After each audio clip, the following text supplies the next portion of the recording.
Hello guys, welcome to my first LEGO Star Wars review ever. It's going to be number 75379, R2-D2. And it is going to include 2 minifigures, a big cool looking droid, and some UCS looking plate. Let's get into it. Alright, the first part of the set I wanted to get into is the minifigs. And starting us off, we have R2-D2. Which is pretty simple. It's not like the crappy 2002 one. No offense to all you 2002 fans. But it does have back printing, which is one of the few droids I think that has back printing. But it's a pretty simple minifigure. I think I've always loved it. It's classic. Let's move on to the next one. Alright, the next minifigure is Darth Malak. He is pretty gorgeous. Pretty amazing. I love it. It has great use of what I'm assuming is some sort of Lobot piece. No, I'm not sure what that piece on his mask is, but it's a great figure. It has great face printing. A bit on the back, if you can see it, but other than that, it is pretty basic. I mean, it has leg printing, it doesn't have arm printing, but if you look and turn it around a bit, and look just right there, has the slightest bit of back printing. Always awesome. I know some people are a lot more picky about it than others, but honestly, I just don't care. As long as the front bit's good, it's always good. Actually, I take that back. There are exceptions. It does come with a pretty slick 25th anniversary plaque. Or stand. I don't know what this is. But it's pretty good inclusion. Pretty good minifigure. Makes the set a lot better. Probably the best of the two compared to the R2-D2. And that's it for the minifigures. Let's move on to the set. Alright, getting started on these instructions before the build. I think it looks pretty good.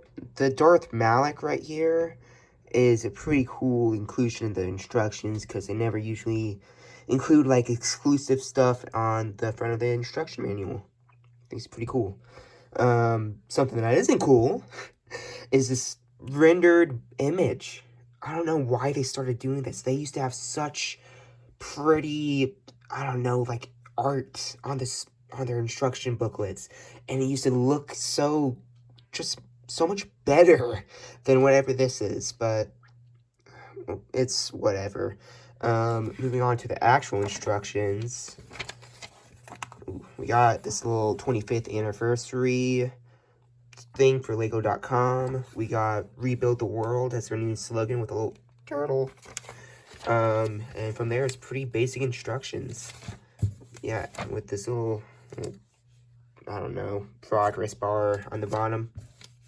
Started doing that in like 2021, I think.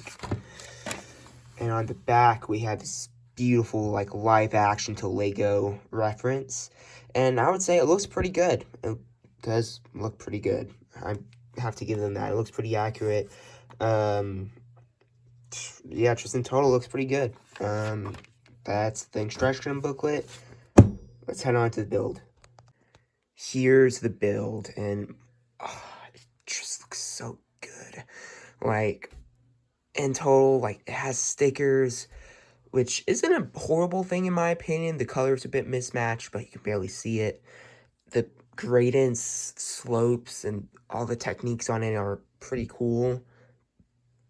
And I just think it's amazing. Alright, now let's get into it. So the first stop is stickers. Let's see. So we have 2 for these like little slope pieces. Another 2 for here, but there are 2x2s. On the back, we see these 2 exhaust pipes and some like detailing on the head. Let's just turn this a bit. And on the face. And surprisingly, it's printed. It's printed. Thank God. We need some more printed Legos. I know some people are a lot more picky about their printed to stickers. But I just kind of see stickers as like an extra, I don't know, like activity, like an extra challenge to your Lego set. So I don't have too much of a problem with it. But let's get into like the techniques. The first thing I want to look at are these, I don't know, whips that they're using as core pieces. I just think it's such a good idea. And it fits in pretty nicely. I like it a lot. So let's stray away from that and look at the legs.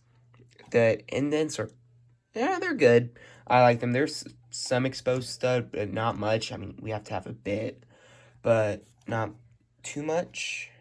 And I'm pretty sure it's the same on the other side. Yeah, it is. All right, so heading on to the face. I showed you a bit of this earlier. This is completely detachable. It's not held on by anything. It's just kind of there. You can have it with or without, anywhere you want it. This head is fully movable. You can go full 360. Ooh, close one. But turning it around, the back's pretty bland, but to be fair, the back of R2-D2 is bland in general. And these legs are pretty posable. So they also wiggle to like adjust to whatever terrain you put them on. So another cool function of this is that this leg on the bottom is also removable. So you can just have it in its regular astromech position. I don't know. I think the third leg looks a lot better. Reminds me more of R2-D2 just walking. Like that a bit more. And another thing we should look at is if you remove these pieces right here. Ooh, that's one, two. If you remove those two pieces, you can attach its little, I don't know what they're called, like tools.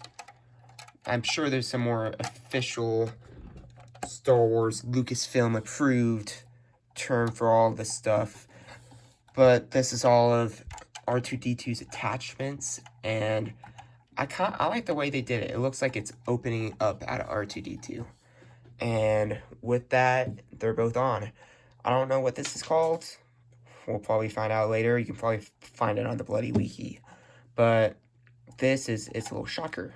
I know that much. These are both completely removable, and I think it looks better without it. I'm gonna be completely honest. But yeah, it's R2-D2. It's a pretty good looking model.